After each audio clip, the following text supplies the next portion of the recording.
Hi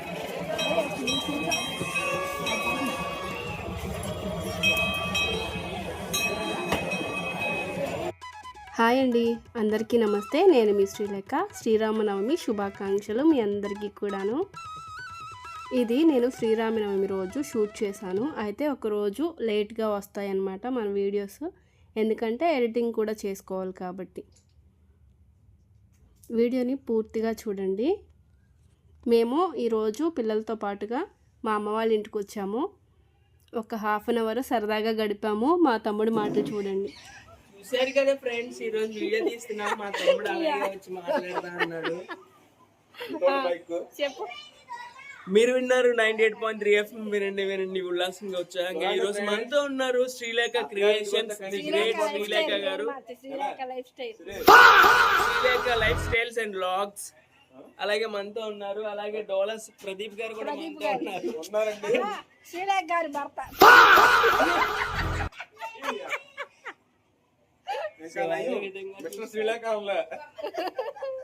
కడానా ఈరోజు చూసుకుంటే డోలా గారి డోలా ప్రదీప్ గారి భార్య పోయి శ్రీలేఖ భర్త గారు అని చెప్పుకునే పరిస్థితి ఏర్పడింది.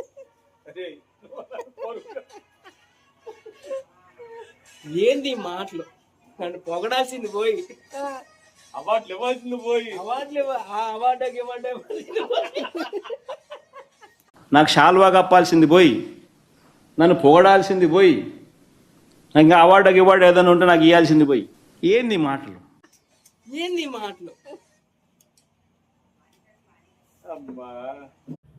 చూసారు కదండి మా చిన్నోడు ఎలా కామెడీస్ చేస్తూ ఉన్నాడో. ఎప్పుడు అట్లాగే కామెడీ చేస్తూ ఉంటాడు, పిల్లలతో బాగా ఆడుతూ ఉంటాడనమాట. ఇంకా చిన్నపిల్లలాగే చేస్తూ ఉంటాడు అప్పుడప్పుడు. ఇంకా మేమైతే మా ఊరు రామాలయానికి వెళ్ళడానికి రెడీ అయిపోయాము. మీకు కూడా చూపిస్తాను మా ఊరు రామాలయము. ఈ రామాలయం గురించి చెప్పాలంటే కొన్ని ప్రాబ్లమ్స్ నుంచి దాన్ని సేవ్ చేసుకున్నారండి. అంటే అట్లా అంటే గుడిని తీసేయాలని అసలు స్టార్టింగ్లో ఒకరు అది గుడి కింద స్థలాన్ని ఇచ్చారనమాట. ఇప్పుడు వాళ్ళ కొడుకులు అయితే అప్పుడు రాతపూర్వకంగా ఏమీ ఇవ్వలేదు. ఇప్పుడు కొడుకులు వచ్చేసి అది మాదే కాబట్టి తీసేసుకుంటామని చెప్పడం, తర్వాత శ్రీరాములు వారిని తీసుకెళ్ళిపోయి వేరే చోట దాచడం, ఇట్లాగే అయిన సంథింగ్ ఎవరు తీశారు ఏంటనేది తెలీదు క్లారిటీగా. అయితే చాలా గొడవ చేసి పోరాడి మరి తీసుకొచ్చారు. మళ్ళీ మీకు చూపిస్తాను రండి. మా ఊరి కుర్రోళ్ళు చూడండి, చిన్న చిన్న పిల్లలు బాటిల్స్ పట్టుకొని వెళ్తున్నారు. అంటే పానకం పోస్తారు కదా, మా చిన్నప్పుడు మేము కూడా అంతే అండి. కాకపోతే అప్పుడు బాటిల్స్ కాదు, క్యాన్లు పట్టుకొని వెళ్ళేవాళ్ళు. మేము మా ఊరి వాళ్ళందరితోటి చాలా సరదాగా ఉంటామండి. నేను మా అమ్మ పిల్లలు వచ్చామని చెప్పి పక్కింట్లో ఉండే మావయ్య అయితే ఇక్కడికి వచ్చారు, మాట్లాడిస్తున్నారు. అంటే వాళ్ళ తమ్ముడి భార్య, ఇక్కడ ఉన్నారు కదండి ఆవిడ తమ్ముడి భార్య. వీళ్ళందరూ కూడా చాలా బాగా సరదాగా ఉంటారు. ఎందుకు అంటే మా నాన్నగారు అందరితోటి కలిసి చాలా బాగా ఉండేవాళ్ళంట. వాళ్ళు ఎప్పుడు చెప్తారు మా నాన్నగారి గురించి నేను ఎప్పుడు కనిపించినా. అలాగే మా అమ్మ కూడా చాలా సరదాగా వీళ్ళందరితోటి ఇంట్లో మనిషిలాగా కలిసిపోతుంది కాబట్టి మమ్మల్ని మంచిగా ట్రీట్ చేస్తారు.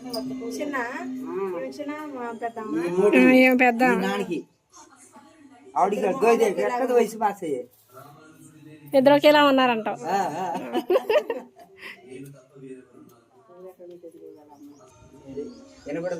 వినపడదా?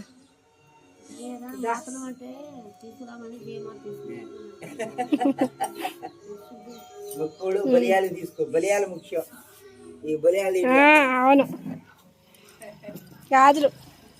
ఇట్ల పేర్లు ఏమంటారు? గాజులే.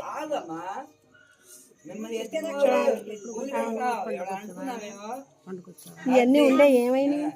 అన్నీ పోయినాయి. పంపించేసి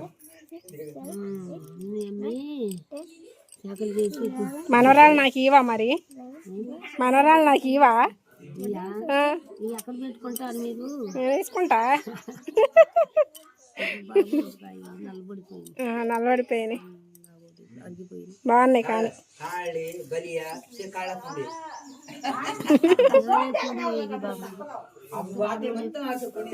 ఇద్దరు ఆడవాళ్ళే మరి.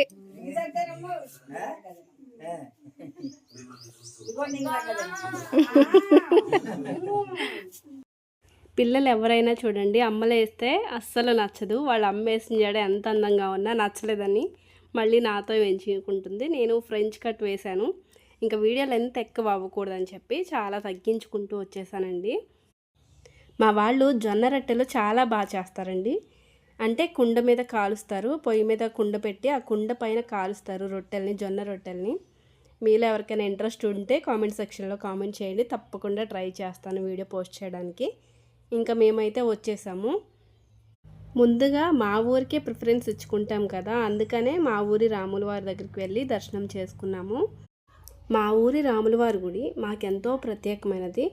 ఎందుకు అని అంటే ఊరు అందరూ చిన్న ప్రాబ్లం వచ్చేసరికి ఊరందరూ కలిసి చిన్న పెద్ద అని తేడా లేకుండా అందరూ కలిసి పోరాటం చేసి ఈ గుడిని దక్కించుకున్నాం అన్నమాట. అందుకని చాలా ప్రత్యేకమైంది.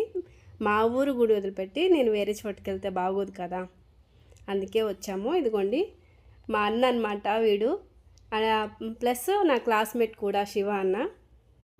ఇక్కడున్న మా ఊరి ప్రజలందరితో కూడా మాకు మంచి బాండ్ ఉందండి. నన్ను చిన్నప్పుడు నా చెల్లె అని భుజాల మీద ఎత్తుకొని మోసిన వాళ్ళు ఉన్నారు. మా కోడల పిల్ల అంటూ అత్తలు మేనత్తలు అంటూ వచ్చి సరదాగా ఆట పట్టించే అత్తలు ఉన్నారు, మామలు ఉన్నారు, తాతయ్య, బామ్మ, నాన్నమ్మ, అమ్మమ్మ అందరూ చాలామంది ఉన్నారండి. నాకైతే చాలా సంతోషంగా అనిపించింది. ఒకవైపు దేవుడి దగ్గరికి వచ్చామన్న భక్తి, అలాగే అందరినీ కలిసామన్న సంతోషం చాలా బాగుంది. ఈరోజైతే మేము చాలా హ్యాపీగా ఉన్నాము. ఇదిగోండి మా పిల్లలు అయితే చాలా చాలా హ్యాపీగా ఉన్నారండి ఇవాళ. ఎందుకంటే చాలామంది బామ్మలు ఇట్లాగే తాతయ్యలు అంటూ వచ్చి మాట్లాడించడం, బొగ్గగిలడం, ఇలాంటి కొత్త ప్రేమలు, కొత్త వరుసలు ఇవన్నీ చూసేసరికి చాలా సంతోషపడ్డారు మా పిల్లలు. అప్పుడప్పుడు అందుకే పిల్లల్ని గుడులకు తిప్పాలి, అలాగే చుట్టాలిళ్ళకు కూడా తిప్పుతూ ఉండాలి. మేము అన్నప్రసాదాలు తీసుకున్న తర్వాత ఇంటికి బయలుదేరాము. అంటే మా అన్న వదిన ప్రతి సంవత్సరం ఎర్రగుంటపల్లి గట్టి మీదకి వెళ్తారనమాట. ఈ సంవత్సరం వెళ్తున్నారా లేదా అని అమ్మ అయితే ఫోన్ చేసి కనుక్కుంది. వెళ్తున్నాము అనేసరికి ఇంకా మేము కూడా పిల్లలతో పాటుగా వెళ్ళిపోయాము. ఎర్రగుంటపల్లి గట్టు సైడ్ వెళ్ళాలంటే ఎవరొకరు తీసుకొని వెళ్ళాలండి. ఎందుకంటే అటు సైడు సరిగ్గా ఆటోలు వెళ్ళవు. ఒకవేళ బస్సు వెళ్దామన్నా అసలు కుదరదు, వీలు కుదరదు. తెలుసు కదండి, ఇప్పుడు ఫ్రీ బస్సులు వచ్చిన తర్వాత అసలు బస్సు ఎక్కడం లేదు. మేమైతే ఎర్రగుంటపల్లి వచ్చేసామండి. చూడండి అసలు దారిలోనే ఎన్ని బండ్లు అలా ఆగిపోయి ఉన్నాయో. చాలామంది వస్తారండి ఇక్కడికి. అంటే ప్రతి సంవత్సరం ఒక 10,000 మంది వరకు వస్తారు.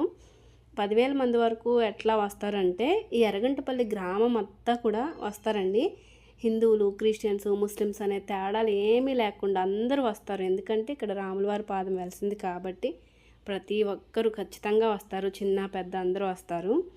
ఇంకొకటి ఈ సంవత్సరం మాత్రం చాలామంది వచ్చారండి. 10,000కు పైగా వచ్చారు. మేము ఎప్పుడు ఇక్కడ వాటర్ మంచిగా ఉంటుంది కదా, దొరుకుతుంది, సో ప్రాబ్లం ఉండదు అనుకున్నాము. తెచ్చుకోలేదు వాటర్. కానీ తీరా వచ్చిన తర్వాత చూస్తే 10,000 మందికి అనుకున్నది 20,000 మందికి పైగా వచ్చేసారు. కాబట్టి అసలు వాటర్ కూడా లేకుండా అయిపోయాయి. కొంచెం వాటర్కి అయితే ఇబ్బంది పడ్డాము, కానీ ఫ్యామిలీతో చాలా సంతోషంగా గడిపాము. దేవుణ్ణి చూసినందుకు ఎంతో భక్తిభావంతో హాయిగా గడిచింది. ఇక్కడ కనబడుతున్నారు కదా, వీళ్ళు మా ఊరి వాళ్ళేనండి. అక్కడ రాములవారి గుడి దగ్గర నుంచి మళ్ళీ ఇక్కడికి వచ్చేసారన్నమాట. తను నా ఫ్రెండ్ అండి, నా చిన్ననాటి స్నేహితురాలు. ఆ పాప ఏమో వాళ్ళ పాప. చూడండి మా ఊరి వాళ్ళందరూ ఇక్కడికి వచ్చారు. అంటే చుట్టుపక్కల ఊరు వాళ్ళందరూ కూడా వచ్చేస్తూ ఉంటారు. అందువల్ల బాగా రద్దీగా ఉంటుంది. మా వారు కూడా ఎప్పుడు వస్తారో, మా వారు అండ్ ఆయన ఫ్రెండ్ ఇద్దరు కలిసి వస్తారు. నన్ను ఎప్పుడు తీసుకెళ్ళమన్నా కూడా అంత రద్దీలో మీరు రాలేరు, నడవలేవు, తోసేసుకుంటూ ఉంటారని చెప్పి నన్ను ఎప్పుడు తీసుకొని రాలేదు. ఈసారి మా అన్నయ్య వదినతో పాటు వచ్చాము, ఫ్యామిలీ అందరం కలిసి. చాలా సంతోషంగా ఉంది. చూడండి రాములవారి గుడి చాలా అందంగా ఉంది కదా. ఇక్కడ ఇంకొక విశేషం అయితే ఉందండి. ఒక్క చోటే 365 రోజులు వర్షం పడుతుంది. ఇంతమంది రద్దీలో నేను అది చూపించడం అసలు చాలా మిస్ అయిపోయాను. అంటే కొంచెం కొంచెం తుపర్లుగా అయినా ఎవ్రీడే కురుస్తుందంట.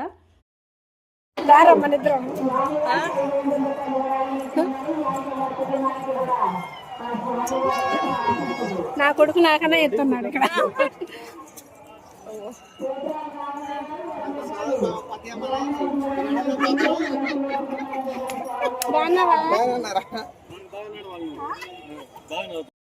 మరోసారి నేను ఖచ్చితంగా అయితే ట్రై చేస్తాను. 365 రోజులు ఒకే స్పాట్లో వర్షం పడడం అయితే చూపిస్తాను. అదేవిధంగా రాముల వారి దగ్గర పాదాల దగ్గర నాగుపాము ఉంటుందండి. అది కూడా శ్రావణ మాసంలో ఉంటుంది. ఎవరు వెళ్ళిన భక్తులు ఎవరిని ఏమీ చేయలేదు. చాలా సంవత్సరాల నుంచి కేవలం శ్రావణ మాసంలో మాత్రమే వచ్చి రాములవారి పాదాల దగ్గర ఉంటుందంట. అది మా తమ్ముడు కూడా చూశాడు. అలాగే ఊరు ప్రజలు చాలామంది చూశారు. ఎవరికి ఎలాంటి హాని తలపెట్టలేదని అయితే చెప్తున్నారు. మీరు కూడా రాములవారి దర్శనం అయితే చేసుకోండి. చూడండి, గర్భగుడిలో ఈ విధంగా ఉంటుంది. చాలా అందంగా ఉంది కదండి.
దాదాపుగా 20,000 మంది భక్తులు వచ్చారు. చాలామంది జనం ఉన్న భక్తి వాతావరణం మాత్రం చాలా బాగుంది.